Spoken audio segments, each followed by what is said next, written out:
లీడర్స్ని పక్కన పెట్టే అవకాశాలు ఉన్నాయి. నెక్స్ట్ స్లైడ్ కనుక చూస్తే అమలాపురం లోక్సభ నియోజకవర్గంలో కనుక ఎలా ఉంది? రామచంద్రాపురం కోనసీమకి ముఖద్వారం అమలాపురం. ఆ లోక్సభ నియోజకవర్గంలో రామచంద్రాపురంలో గట్టి పోటీ నెలకొంది. ఫలితం వైఎస్ఆర్సీపీకి అనుకూలంగా ఉంది. అంటే గోదావరి జిల్లాల్లోకి వచ్చేసాం. గోదావరి జిల్లాల్లో ఇన్ఫ్యాక్ట్ క్లైమ్ జనసేనకి ఎక్కువ ఉంటుంది కాబట్టి జనసేన ఎక్కువ సీట్లు డిమాండ్ చేసిన పరిస్థితి. ఇంకా సీట్ల సర్దుబాటుకు సంబంధించి అధికారిక ప్రకటన వెలువడాల్సింది. ముమ్మడివరంలో చూస్తే తెలుగుదేశం అభ్యర్థి జనసేన అభ్యర్థి ఎవరి నుంచినా వాళ్ళిద్దరిలో ప్రస్తుత పరిస్థితి వాళ్ళకి అనుకూలంగా ఉంది. ఫలితం కూడా వాళ్ళకి ఫేవరబుల్గా ఉంది. అమలాపురం ఎస్సీ నియోజకవర్గంలో మళ్ళీ సేమ్ తెలుగుదేశమా జనసేన ఎవరి నుంచినా వాళ్ళే గెలుస్తారు. రాజోలు ఎస్సీ నియోజకవర్గంలో లాస్ట్ టైం మనకు గుర్తుండే ఉంటుంది, అది ఒకటే ఒక జనసేన సీటు గెలుచుకున్నది రాజోలు. ఇప్పుడు కూడా అక్కడ జనసేన లేదా తెలుగుదేశమా అది చాలా క్లియర్గా స్పష్టంగా వాళ్ళిద్దరిలో ఎవరి నుంచినా గెలుస్తారు. గన్నవరం ఎస్సీ నియోజకవర్గంలో కూడా తెలుగుదేశమా లేదా జనసేన. సో చూస్తే వీళ్ళిద్దరిలో ఎవరో ఒకళ్ళకి అవకాశం, ఎవరి నుంచినా వాళ్ళు గెలిచే అవకాశం ఉంది. కొత్తపేటలో మాత్రం గట్టిపోటీ నెలకొంది. ఎండ్ రిజల్ట్ ఫలితం చాలా అనుకూలంగా ఉండబోతుంది తెలుగుదేశానికి లేదా జనసేన అభ్యర్థికి. మండపేట ఇదే నాయుడు గారు అనౌన్స్ చేసింది ముందరగా, మండపేట తెలుగుదేశం అండ్ ఫలితం తెలుగుదేశం. కానీ మండపేట సీట్ను కూడా జనసేన ఆశిస్తోంది. ఓవరాల్గా చూస్తే ఉన్న 7 నియోజకవర్గాల్లో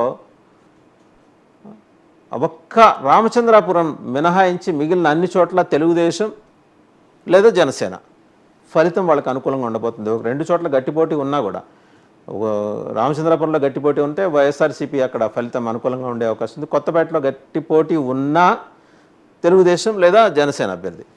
ఇది అమలాపురం లోక్సభ నియోజకవర్గం పరిధిలో. అంటే ఎంత ప్రభుత్వ వ్యతిరేకత మూట కట్టుకుంది ఈ సర్వే అబ్జర్వేషన్స్ బట్టి మనం అర్థం చేసుకోవచ్చు. వైఎస్ఆర్సీపీకి గోదావరి జిల్లాల్లో ఎదురీత తప్పదు అనేది. ఇక నెక్స్ట్ స్లైడ్లోకి వెళ్తే కనుక నర్సాపురం లోక్సభ నియోజకవర్గం. నర్సాపురం అనగానే మనకి మాజీ హోంమంత్రి హరిరామజోగయ్య గారు, చేగొండి హరిరామజోగయ్య గారు గుర్తొస్తారు. ఆయన ఇటీవల కాలంలో 2 రోజులకు లేఖ రాస్తూ పవన్ కళ్యాణ్ గారిని తెలుగుదేశాన్ని ఉక్కిరి బిక్కిరి చేస్తూ వస్తున్నారు. నిన్న కూడా ఒక లేఖ రాసి దాంట్లో చివరిలో సారీ అని చెప్పి, పవన్ కళ్యాణ్ మేము మీ ఎంబడి నడుస్తుంది చంద్రబాబు గారిని సీఎంగా చూడటం కోసం కాదు, చేయటం కోసం కాదు, నువ్వు సీఎం కావాలనే ఉద్దేశంతో 40 నుంచి 60 సీట్లు తీసుకోకపోతే జనసేన దేశ నో పాయింట్ అనే పద్ధతిలో ఆయన లెటర్ రాశారు. చాలా హార్ష్గా ఉంది. సరే, ప్రస్తుత పరిస్థితి కనుక చూస్తే ఆచంట నియోజకవర్గంలో తెలుగుదేశానికి చాలా ఫేవరబుల్గా ఉంది. ఫలితం కూడా తెలుగుదేశమే. మాజీ మంత్రి మాజీ గృహ నిర్మాణ శాఖ మంత్రి చెరుకువాడ రంగనాథరాజు గారు ఇక్కడి నుంచి కంటెస్ట్ చేస్తున్నారు. భీమవరం ఒకవేళ పవన్ కళ్యాణ్ గారు పోటీ చేస్తారేమో జనసేన నుంచి అనే అవకాశం ఉంది. గట్టి పోటీ ఉన్న జనసేన అభ్యర్థి గెలుస్తారు. పవన్ కళ్యాణ్ గారు కావచ్చు, లేకపోతే ఇంకెవరైనా సరే.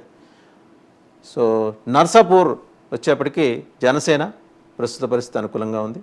జనసేనకే ఫలితం కూడా ఫేవరబుల్గా ఉండిపోతుంది. పాలకొల్లు వేరే చెప్పక్కర్లేదు, తెలుగుదేశం రామానాయుడు గారు, నిమ్మల రామానాయుడు గారు జనంకి చాలా చెరువుగా ఉన్న నాయకుడు కాబట్టి ఆయనకి తిరుగులేని సీట్ అని. తాడేపల్లిగూడెం తణుకు, అది 2 నియోజకవర్గాల్లో కూడా జనసేన పట్టుబడుతోంది తెలుగుదేశంతో సమానంగా. సరే, వాళ్ళిద్దరూ తేల్చుకునే లోపల వాళ్ళిద్దరు ఎవరి నుంచినా యువతల వైఎస్ఆర్సీపీ కూడా సరైన అభ్యర్థిని రంగంలోకి దింపుతోంది కాబట్టి పోటీ అనివార్యం. ఇప్పుడిప్పుడే చెప్పలేని పరిస్థితి అనేది అక్కడ అర్థమవుతుంది. ఉండి తెలుగుదేశం, ఉండి అసెంబ్లీ నియోజకవర్గం ప్రస్తుత పరిస్థితి ఫలితం కూడా తెలుగుదేశానికే అనుకూలంగా ఉంది. సో నర్సాపురం లోక్సభ నియోజకవర్గం పరిధిలో ఏంటంటే గట్టి పోటీ ఇస్తున్న నియోజకవర్గాలు 2 అయితే తెలుగుదేశం 2 సెక్యూర్ చేసుకోబోతోంది. మిగిలిన చోట జనసేన సెక్యూర్ చేసుకోబోతోంది. సో నర్సాపురం లోక్సభ ఆ నియోజకవర్గం పరిధిలో ఉన్న అసెంబ్లీ నియోజకవర్గాల్లో వైసీపీ అదృశ్యం అయిపోతుంది. సో వైసీపీకి ఇది మేజర్ సెట్ బ్యాక్. ఇది మరి ఈ లోటు ఎక్కడ పూడ్చుకుంటుందో అర్థం కాని పరిస్థితి. ఒకసారి నెక్స్ట్ స్లైడ్లో కనుక వెళ్తే ఏలూరు లోక్సభ నియోజకవర్గ పరిధిలోని ఉంగుటూరు 7 అసెంబ్లీ సెగ్మెంట్స్లో ఉంగుటూరులోకి వెళ్తే ప్రస్తుతం అయితే గట్టి పోటీ కనిపిస్తోంది. ఉంగుటూరులో రిజల్ట్ తెలుగుదేశం లేదా జనసేన వీళ్ళిద్దరిలో ఎవరి నుంచి ఉంటారు ఏంటి, ఎవరి నుంచినా ఆ కూటమి అభ్యర్థే గెలిచే అవకాశం ఉంది. దెందులూరులో గట్టి పోటీ, ఫలితం కూడా గట్టి పోటీ. దెందులూరు అంటే గుర్తొచ్చేది చింతమనేని ప్రభాకర్ గారు. చాలా తెలుగుదేశానికి ఒక మాస్ ఫేస్ ఆయన వస్తే ఒక ఊపు వస్తుంది తెలుగుదేశానికి. మరి ఆయనకు కూడా అక్కడ గట్టి పోటీ ఎదురయ్యే అవకాశాలు అక్కడ ఉన్నాయి. అబ్బాయి చౌదరి వైఎస్ఆర్సీపీ అభ్యర్థి తిరిగి ఆయనే ఖరారయ్యే అవకాశాలు ఉన్నాయి.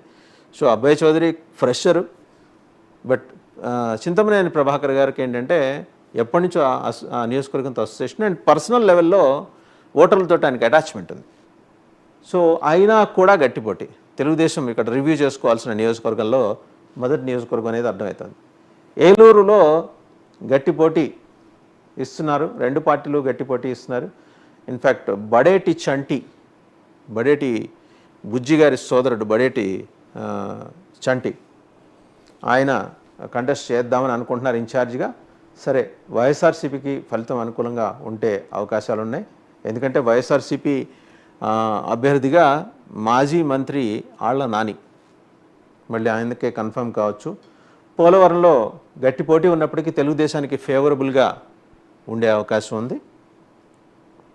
చింతలపూడి ఈ నియోజకవర్గంలో తిరుగు లేకుండా తెలుగుదేశం. మనకు గుర్తుండే ఉంటుంది, అక్కడి నుంచి వైఎస్ఆర్సీపీ ఎమ్మెల్యే ఎలీజా అలిగారు. ఆయన తనకు గుర్తించలేదు వైఎస్ఆర్సీపీ అని చెప్పేసి తీవ్ర ఆవేదన వ్యక్తం చేశారు. మరి ఆయన గెలిచిన నియోజకవర్గంలో ఇవాళ తెలుగుదేశం మళ్ళీ పుంజుకుంది, గెలిచే అవకాశాలు కూడా ఉన్నాయి. నూజివీడు గట్టి పోటీ తప్పదు, అనివార్యంగా నూజివీడులో గట్టి పోటీ ఉండే అవకాశం ఉంది. కైకలూరు తెలుగుదేశం లేదా జనసేన, అంటే ఈ కూటమిలో ఏ అభ్యర్థి నుంచున్నా ప్రస్తుతం వాళ్ళకు అనుకూలంగా ఉంది, ఫలితం కూడా వాళ్ళకు అనుకూలంగా ఉంది. మాజీ మంత్రి డాక్టర్ కామినేని శ్రీనివాస్ ఈ రెండు పార్టీల్లో ఏదో ఒక పార్టీ తరఫున, అయితే తెలుగుదేశం లేదా జనసేన తరఫున అక్కడి నుంచి కంటెస్ట్ చేయాలని ఊవిళ్ళు ఓరుతున్నారు. ఆయన ప్రయత్నాలు ఆయనకి ఏంటంటే వైఎస్ఆర్సీపీతో సహా అన్ని పార్టీలతోటి ఆయనకి సత్సంబంధాలు ఉన్నాయి. సో లాస్ట్ మినిట్ డెవలప్మెంట్స్ ఏమైనా చోటు చేసుకుంటే ఆయన తెలుగుదేశం నుంచి కాకపోతే జనసేన నుంచి కంటెస్ట్ చేయొచ్చు. బట్ వైఎస్ఆర్సీపీకి ఫేవరబుల్గా లేదు కాబట్టి ఈ రెండు పార్టీల్లో కామినేని శ్రీనివాస్ ఏదో ఒక పార్టీని చూస్ చేసుకొని అక్కడ సీటు తెచ్చుకొని గెలిచే అవకాశాలు అయితే స్పష్టంగా ఉన్నాయి. ఓవరాల్గా ఏలూరు లోక్సభ నియోజకవర్గం పరిధిలో ఫేవరబుల్గా ఉన్నది తెలుగుదేశానికి 4 నియోజకవర్గాలు, తెలుగుదేశం జనసేన కూటమి 4 నియోజకవర్గాలు. వైఎస్ఆర్సీపీకి ఒకటి ఉంది ఏలూరు. ఒక దెందులూరు, నూజివీడు గట్టి పోటీ కనిపిస్తుంది. దెందులూరు విషయంలోనే ఆశ్చర్యంగా ఉంది. చింతమనేని ప్రభాకర్ తిరుగులేని మెజారిటీతోటి గెలిచే అవకాశాలు ఉన్నాయని అనుకున్న చోట ఇది కొంచెం సెట్ బ్యాక్ కాబోతోంది తెలుగుదేశానికి అనేది అర్థమవుతుంది. ఇక నెక్స్ట్ అసెంబ్లీ లోక్సభ పరిధిలోకి వెళ్తే కనుక